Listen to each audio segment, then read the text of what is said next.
saludamos. ¿Qué tal? Buenos días, Javier Aragón, Néstor Rodríguez es mi nombre. ¿Cómo está usted, diputado? ¿Qué tal, Javier? Buen día para vos, Néstor, y para la audiencia. ¿Todo bien, por suerte? En la ciudad de Gualeguaychú, ya en su... Sí.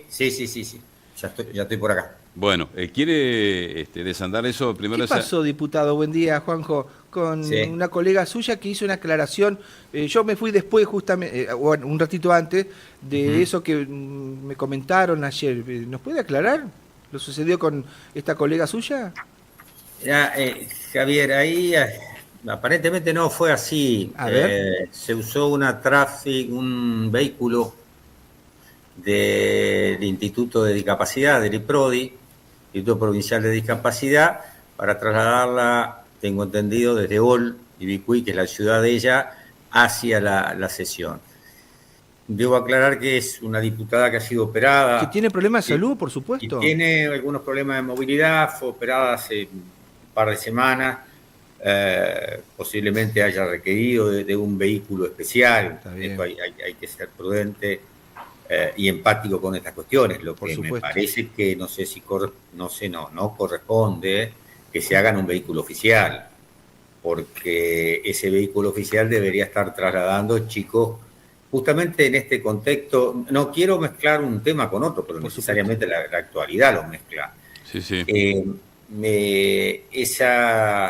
Ese utilitario debería estar trasladando chicos con problemas justamente de traslado en distintos puntos de las provincias que se están haciendo auditorías acerca de los CUT, de la validez de los CUT, de los certificados únicos de discapacidad.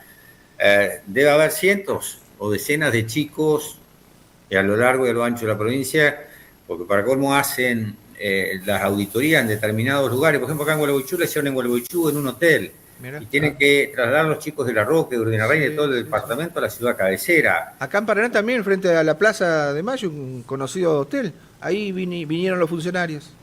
Sí, ya de por sí eso es poco prolijo, me parece, porque me parece, estoy convencido que si hay ámbitos institucionales, independientemente del color partidario, tienen que trabajar en articulación con los gobiernos provinciales y con los gobiernos municipales. Nadie mejor que los funcionarios municipales conocen las familias con esta lamentable realidad de tener un integrante con algún grado de discapacidad o cierta discapacidad, o los gobiernos provinciales también. No me parece una sana práctica que venga el gobierno nacional, desembarque, desconociendo totalmente a las autoridades provinciales y locales. Bueno, y ese rodado debería estar trabajando en función de esas auditorías que se están haciendo, no trasladando a un diputado, más allá que yo entiendo la problemática y que necesita un vehículo especial para trasladarse. Creo que no fue acertada esa decisión, ¿no? Sí. Habrá que ver después las responsabilidades y quién decidió, ¿no?, el uso de ese vehículo más allá del pedido de la solicitud de la diputada. Diputado, sesión en la jornada de ayer, cuéntenos respecto, recibió la aprobación este proyecto de ley del Poder Ejecutivo, ¿cuál fue la posición del bloque, llamémosle del bloque del PJ? Bueno, nosotros nos opusimos a este nuevo endeudamiento de la provincia porque entendemos que la provincia, si bien primero ponemos en masa crítica, digamos, en cuestionamiento el título del proyecto de ley, la sostenibilidad de la deuda de la provincia de Entre Ríos. Para nosotros, la sostenibilidad de la deuda de la provincia de Entre Ríos lamentablemente puede empezar a ser o puede ser una realidad a partir de ahora, pero pueden haber tardado casi 2 años en definir que Entre Ríos tiene problemas de sostenibilidad de deuda cuando se ha pagado ya 4 cuotas que son semestrales, que sí que en términos de años calendarios de vencimiento de deuda ya lleva 2 años el gobierno de Frigerio pagando el bono que dejó el gobierno anterior, que son vencimientos semestrales en febrero y en agosto, y que para el primer vencimiento dejó todos los fondos disponibles para el pago de amortización. En esto me quiero explayar un segundo. La ley 11.041, si no recuerdo mal, de presupuesto del año 2023, previó la creación de un fondo para dejar ahí reservado para el pago de la amortización de la cuota de marzo del 2024, para cuando asuma nuevo gobierno. Y ahí el gobierno provincial saliente, el de Gustavo Bordé, dejó 16.300, tengo por acá número exacto, bueno, alrededor, en concreto, 16.458 millones de dólares, que transformado al dólar de ese momento eran 47 millones de dólares, 47 millones 378 dólares. Ahora luego vino un gobierno nacional que produjo una devaluación del 120%, llevó el dólar a 8.20, y esos 16.400 y algo de millones de pesos se transformaron que eran 47 millones de dólares, se transformaron en 20 millones y algo, 20 millones y 70 mil dólares, si no recuerdo mal. Sí, sí. Bueno, no es responsabilidad del gobierno anterior, cuando el gobierno actual dice no nos dejaron la plata, el gobierno de Borrell la dejó para el pago de amortización, faltaba para los intereses que eran alrededor de 10 millones de dólares. Tampoco es responsabilidad de Frigerio, es una responsabilidad del gobierno nacional, digamos, con estas externalidades que nos tocan. El tercero, que afectan las cuentas públicas de la provincia. Diputado, por allí desde el Poder Ejecutivo y los hombres del gobierno provincial mencionan de que en su oportunidad, en ese endeudamiento que usted está haciendo, brindando algunos detalles, tuvo el acompañamiento de los hombres vinculados al actual gobernador de la provincia. Digo, el acompañamiento legislativo, ¿no? En aquel momento. No, pero hay que analizar los contextos, creo que las causales fueron distintas. Nosotros teníamos en aquel momento, en el 2017, mayoritariamente la deuda en un corto muy plazo. Había vencimientos prácticamente mensuales, estaban las letras, ustedes recuerdan que tenía el gobierno de la provincia, que tenían vencimientos casi mensuales.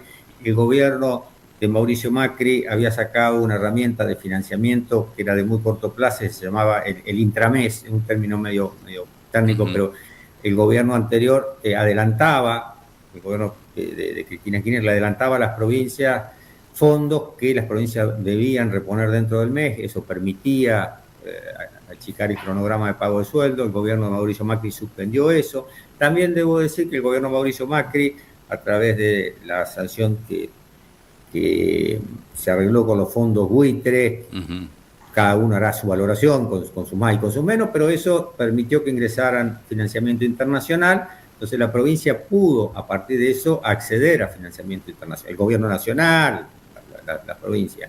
Y eso permitió que la provincia cambiara el perfil de deuda. Un perfil de deuda que estaba entre 90 y 120 días, lo pusiera en 5, 6, 7 años. Después, por la pandemia, producto de la pandemia, pero también por una renegociación que hubo una quita de intereses, eso se extendió más en el plazo. Entonces, era un contexto. Este es otro contexto. ¿Cuál es la causa? Acá no vamos directamente a lo de ellos. ¿Cuál es la causa por la cual el gobierno provincial entra en estrés, por decirlo de alguna manera, para pagar los vencimientos de deuda? Y es la caída de la coparticipación, es la caída de los ingresos que tiene el gobierno provincial y los municipios, que el ministro de Economía reconoció que era alrededor del 12%. Bueno, obviamente, si yo tengo la misma deuda y tengo menos ingresos, me voy a ver en inconveniente para afrontar los compromisos de deuda. Ahora, sí, claro. Esa caída del 12% es por dos cuestiones. Primero, por un modelo económico que lleva adelante el gobierno nacional, que fundamentalmente hace perder el poder adquisitivo a los trabajadores, a los cuentapropistas. Hay un retraso muy fuerte en el poder adquisitivo de las jubilaciones, también un ajuste muy fuerte sobre ese sector. Cambia la composición del gasto, sube fuertemente los servicios y los impuestos, por lo cual el ingreso familiar destinado al consumo queda muy restringido. Eso baja el nivel de actividad económica, baja la recaudación impositiva y baja obviamente los números de la coparticipación. Eso es por un lado. Y por otro lado, la eliminación prácticamente a cero de los fondos mal llamados discrecionales.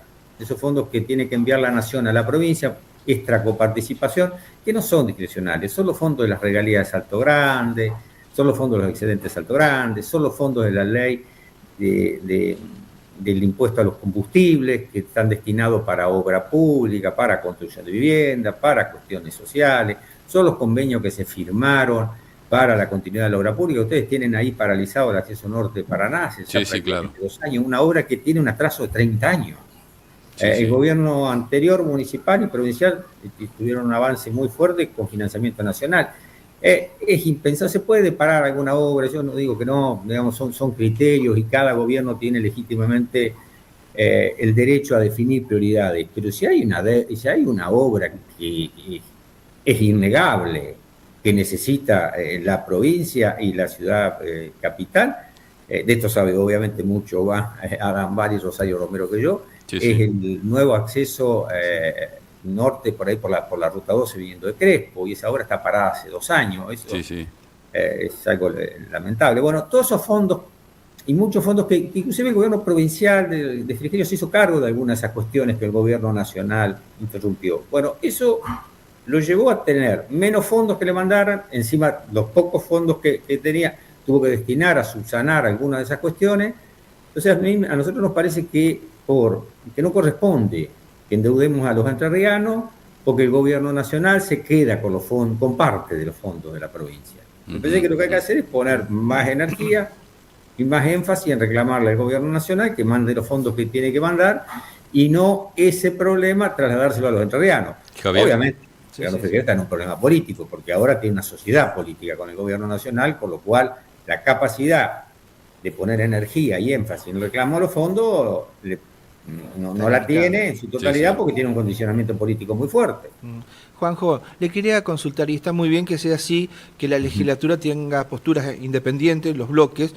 Ustedes, por supuesto, han fundado, me parece racionalmente, ¿por qué no?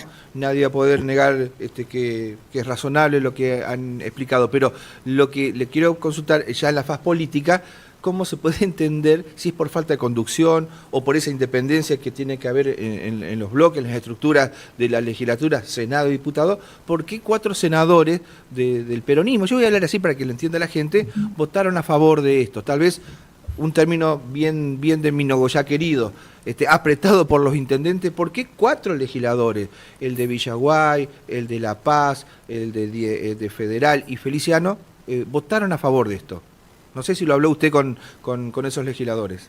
No lo hablé, para serte franco, Javier. He hablado con algunos senadores que votaron en contra. Debo ser claro, a mí no me gusta esa decisión, no la comparto.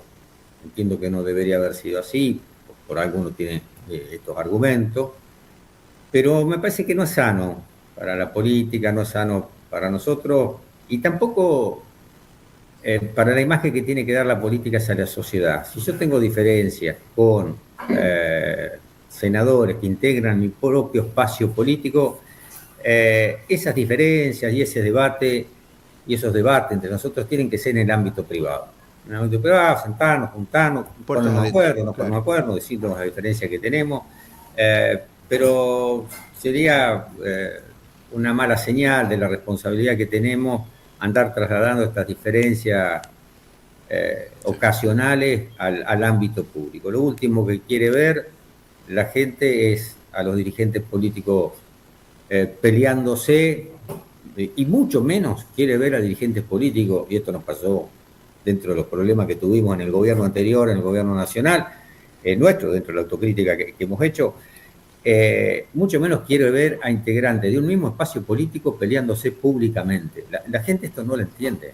Y es lógico que no lo entienda. Pues si están en un mismo espacio político, si tienen una misma mirada de hacia dónde quieren ir, si tienen un núcleo de coincidencia, bueno, puede haber diferencias y puede haber disidencias, y está bien que así sea, porque nadie tiene que pensar el 100% igual al otro. No hablaría bien de nosotros, digamos. Pero eso, perdón, diputado, pero eso debemos resolverlo en privado, no en público. Claro. Eso debiera debatirse en el ámbito del bloque, como decían antiguamente los legisladores, debatir y zanjar las diferencias así, cada uno exponer y que resuelva la mayoría en una reunión de bloque. Exacto. Y que esa sea la posición que el bloque lleve al recinto. Obviamente que habrá algunas cuestiones muy particulares y muy especiales, pero ese es el ejercicio, ¿no? De alguna manera, de la democracia y el compartir. Sí, sobre todo cuando son cuestiones políticas. A veces cuando son cuestiones de índole personal o no tienen un fuerte contenido político, uno puede, como también decimos usando esos términos, Néstor, uno puede liberar, entre comillas, ¿no? Nadie está atado a nada. Pues, ¿no? Seguro. Puede liberar y decir, bueno, en este tema, que no es un tema con fuerte contenido político, tiene que ver por ahí a veces hasta con cuestiones personales o religiosas, liberemos, no pasa nada, cada uno vote como quiera. Y cuando hay cuestiones que tienen un fuerte contenido, estamos teorizando, ¿no? Sí, claro. Cuando hay un fuerte contenido político, como esto, una toma de deuda, me parece lo que hay que salir una reflexión que no interpelo a nadie, simplemente hago una reflexión de cómo entiendo debe funcionar un bloque después de tantos años en esto. Hay que entender que no son decisiones personales cuando las cuestiones son políticas, son decisiones de bloque. Claro, exacto. sí. Y se da ese ejercicio que decís vos, Néstor, se debate, se analiza, se discute, y después por mayoría se resuelve una postura. Y una vez que se resuelve esa postura, no importa adentro del bloque quién votó a favor y quién votó en contra de esa postura. Es la posición del bloque, porque estamos en un cuerpo colegiado y son decisiones que son colegiadas y que representan a los distintos bloques que integran a la Cámara. Me parece que ese debería ser el funcionamiento, ¿no? Pero bueno, es una opinión, ¿no? Exacto. Bueno, de acuerdo. Creo que ¿usted le quedó algo en el No, tintero? la más picante, la más brava. Pero no, terminá vos y yo... No, yo siga. Viendo lo que ahí el fondo que tiene usted en su casa, diputado, sí. Hoy es 29. Sí. ¿Usted más por el blanco o por el tinto? Por los ñoquis, digo. Veo que ahí tiene unas botellitas que me están llamando la atención, que lo están custodiando a su espalda. ¿Por dónde va usted? Yo antes de empezar la entrevista y dije, no tengo por qué ocultarla. Bueno, porque, está muy bien. La verdad, hace casi 2 años que no tomo alcohol. Mira. Están ahí, tuve algunos inconvenientes de salud, nada grave, ya todo solucionado. Mejor, nada entonces. Y a partir de ahí dejé de tomar alcohol, así que si no vienen mis hijos, no las toma nadie. Así que yo hoy no voy a tomar. Si le molestan. Algo como tomo todos los días. Está bien, parte de la escenografía, por ejemplo, para hacer entrevistas, para dar entrevistas, tener imágenes. A un 29 que puede para los ñoquis del mediodía o de la noche. Para compartir con algunos abogados amigos. Pero bueno, no es mi caso, no es mi caso. Bueno, pero capaz que va algún abogado amigo suyo, hoy el día del abogado, bueno, puede... También no sabía, pero bueno, puede ser. En otro momento vamos a hablar de la cuestión de política de campaña, cómo están las diferentes propuestas que surgieron por el lado del justicialismo. En 30 segundos, ¿puede definirme cómo está hoy este proceso? Digo así a nivel interno, ¿no? Sí, yo lo veo, a ver, yo voy a hablar nunca me gusta hablar en términos electorales de los otros espacios, cada uno desarrolla su propia estrategia. Yo veo que el espacio que nos representa ampliamente y mayoritariamente al peronismo, que es la fórmula que encabeza va el candidato a senador y Michel candidato a diputado, está haciendo un trabajo territorial muy importante. Si uno ve, se están reuniendo en toda la ciudad con distintos sectores, no solo con sectores del peronismo, sino con sectores de la sociedad civil, y haciendo algo que yo creo también, tengo una opinión personal, es lo que tenemos que hacer. No lo he hablado con ellos, pero estamos coincidiendo. En una actitud de escucha. El peronismo tiene mucho para mostrar y tiene mucho también para hacer autocrítica. La autocrítica ya la venimos haciendo, cada uno la hace como puede, pero no podemos inmovilizarnos.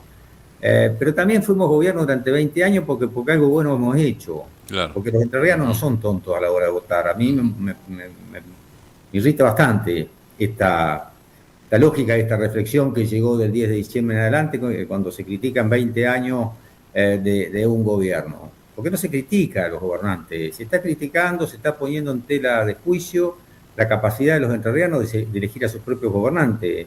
Si durante 20 años gobernó el peronismo, porque algo bueno habrá hecho y porque los entrerrianos saben votar. Saben votar cuando eligen al peronismo y saben votar cuando lo eligen a Frigerio. Creo que deben ser más respetuosos algunos del oficialismo cuando se refieren a estos temas.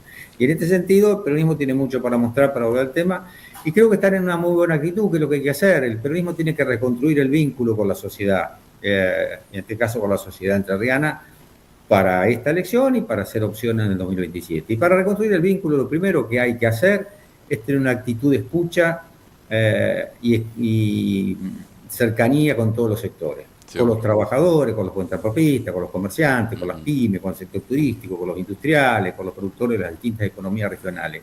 Primero, escucharlos. Creo que es uno de los errores que cometimos anteriormente. No escuchamos, o no estuvimos cerca, o de mínima no nos sintieron cerca. Bueno, yo creo que Val y Michel están haciendo eso, están con mucha cercanía con todos los sectores. Obviamente hay que escuchar, y después si uno se propone, tiene a partir de esa escucha elaborar una propuesta bajo la consigna y los criterios que tiene nuestro espacio político. Pero hay que cambiar la lógica en esta. Me parece que antes era, no quiero ser cuidadoso con las palabras, pero antes era más una bajada de línea y ahora tiene que ser una construcción de propuestas a partir de la demanda y de la escucha de los distintos sectores entrerrianos, de la ciudadanía entrerriana. Y yo los veo a Michel y a Val en ese ejercicio de escucha y a partir de ahí de hacer una propuesta, y me parece que es el camino correcto para reconstruir el vínculo. Diputado Juan José Bailo, gracias por su tiempo con Temprano y al Palo, este programa de Horacio Moglia en Vorterix Litoral. Muchísimas gracias por su tiempo y estamos en comunicación en cualquier otro momento. No, muchas gracias a ustedes por llamar.